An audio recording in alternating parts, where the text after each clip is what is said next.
Come here, Grande Panda, and give me a cuddle. Vieni qui, Grande Panda, e dammi un abbraccio. As an Italian speaker, a fan of all things Italian, and someone who in my childhood bounced around in the back seat of many Fiats, I've always had a soft spot for Pandas. I had one when the boys were 3 and 5, about 15 years ago, and it got us around fine as a second car. So thank you, Unity Fiat, for the chance to come and try out your new Grande Panda, which is a car that a lot of people are talking about. Clarkson wrote about it in the Sunday Times a couple of weeks ago, raved about it, and also Seen Through Glass, he has one if you follow him on YouTube, and he loves his Panda. And also it was voted the Autocar Small Car of the Year 2026, ahead of the Renault 5. So obviously it's like the Renault 5, it is riffing on its heritage, it is harking back to the 80s. I like this. It's like an Atari video game I remember from my childhood from the 80s. So you've got these LED lights, you've got Fiat badging everywhere. They're very proud, obviously, of this car. There's so many badges around the car.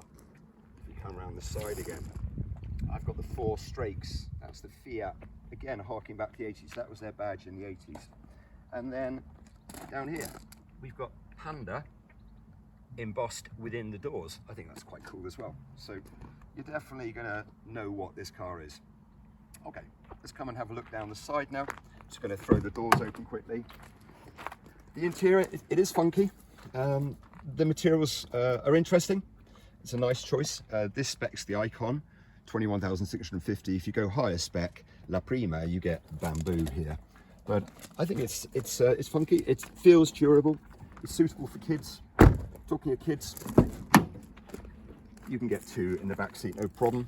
I mean, it's smaller than our Golf, and it doesn't have things like obviously a centre armrest or vents, but as a back seat for going around town, dropping the kids at school run, it's good.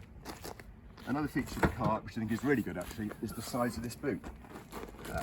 420 litres, that's a big boot. Our Golf is 380. So again, if you're like, I don't know, if you're adults, you can get 4 adults in there, go away for the weekend with all your kit, no problem. Even you can take your suitcases to the airport. So 420 litre boot, well done, bravo Fiat. And then I was going to show you, before we hop in and drive it, how it looks from the driving seat. Okay, off we go for a drive. Okay, let's take the Panda for a little drive, shall we? So, it's 109 horsepower, this car. It's got a 29 48 volt battery to supplement it, so it's 109 horsepower including the battery. Not particularly quick. I think it will do 60 in just under 10 seconds.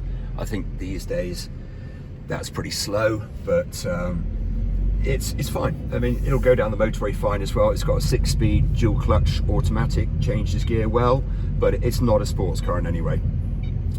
Also, it's got this really annoying speed limiter, which I can disable down here, but I haven't got around to doing that yet. In terms of the dash and how things look, I like it. I like the steering wheel. Look at that. That is a reference to the Lingotto test track in Turin. So the Fiat factory, if you've ever watched the Italian Job, the one from the 60s, you'll remember the Minis racing around. And Fiat in Turin used to have a test track on top of their Lingotto factory. Very cool. And this is what this is referring to. We've also got the same curvature there, harking back to Lingotto. I'm just pulling out of Ellerbe Park now, where we often film, and I wanted to tell you a bit about the impressions of the car. So it's a £20,000 car, granted. It is cheap, it is very good value. I do find the ride and handling, the ride particularly, I find it quite firm. But I think that's what you'd expect. You know, it doesn't have independent rear suspension. It's a 20 grand car.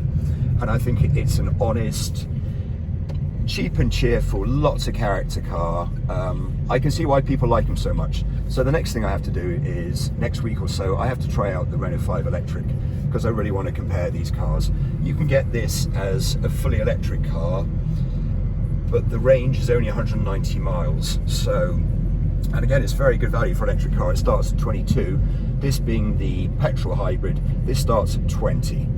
I think for our use, I'd rather still have the petrol hybrid, because, you know, we do go up to Yorkshire quite often, and if I was in an electric 190 mile range, in the real world, you're talking between 120 and 150 miles. That's not enough.